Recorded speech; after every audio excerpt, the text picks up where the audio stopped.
大家好，歡迎大家嚟到賽馬108大灣區工作室 channel。今次嘅賽事咧就喺沙田馬場進行，總共編排咗11場，其中有2場就泥地，9場係草地賽事嚟㗎。咁而今次嘅一擊即中嘅推介咧就揀咗2場啦，2場都係揀一匹馬，就係當為馬膽啦，亦都係可以當為一個心水嘅導贏嘅選擇。首先就揀咗第7場，呢一場咧就係第3班嘅泥地1200米。喺呢場賽事咧，有幾匹馬咧都係喺上一次嗰場2月12日濕泥嘅賽事嗰度同場角逐過㗎啦。咁而當晚嗰個濕泥咧，好明顯啊，就係除咗啲輕磅馬有利之外咧，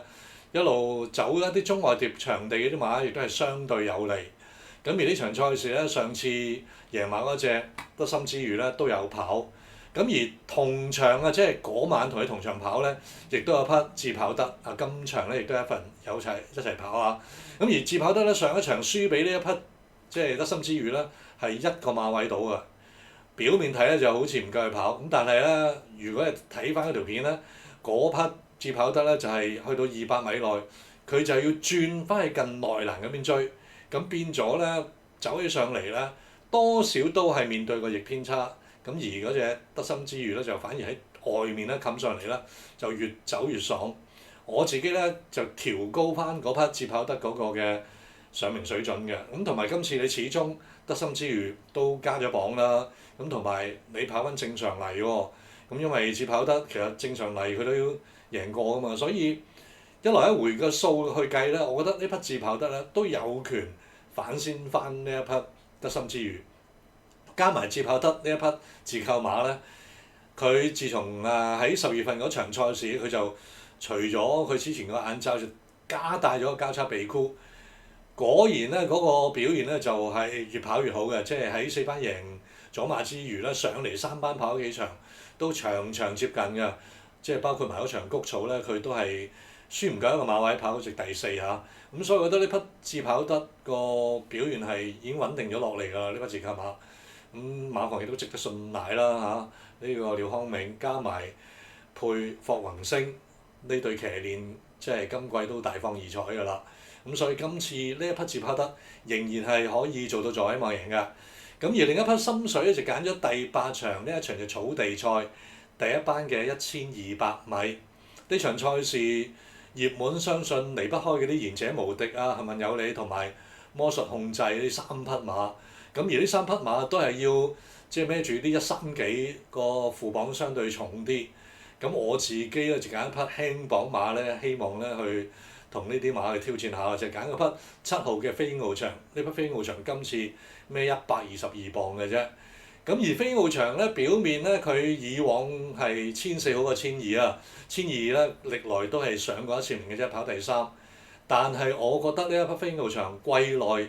無論贏1400嗰場啊，甚至乎佢前一仗跑嗰個第2嗰場啊，甚至乎啊佢對上嗰場即係上一場啊，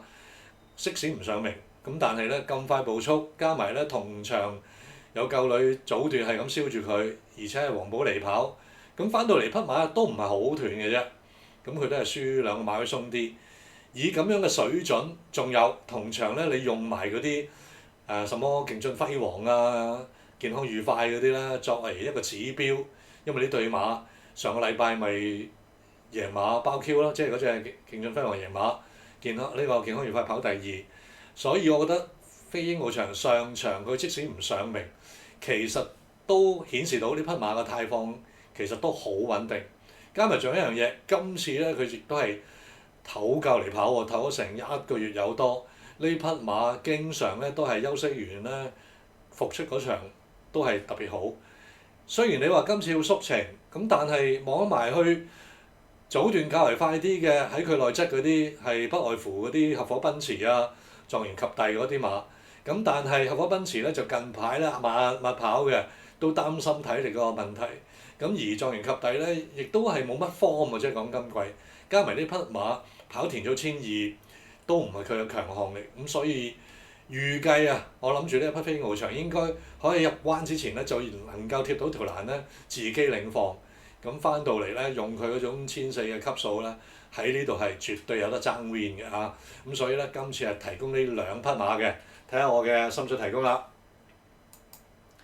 就揀咗第7場7號自跑得，同埋第8場都係7號喎，就係呢匹飛鷹翱翔